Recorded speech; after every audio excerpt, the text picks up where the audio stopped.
Hi guys, যদি আমার ভাই না থাকলে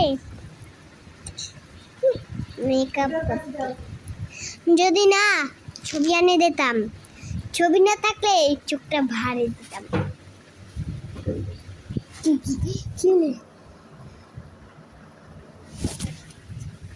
না এত জায়গায় যেতাম ছুতে নিয়ে, সুতনা ব্যাগ নিয়ে চশমা দিয়ে যেতাম কোথায়?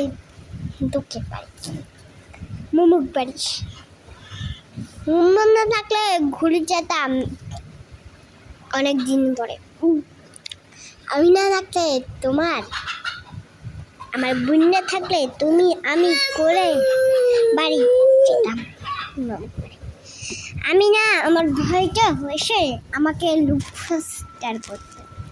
আমার ভাইটা জানে না যে কে কে ফোন দিয়েছে। আমার ভাই এরকম ফোন দেয় মানে দেখ। আমি না ওই সবের জন্য একটু টিকটক করি। টিকটক করলে ভালো না? গোছল একটা কথা মনে রাখবে।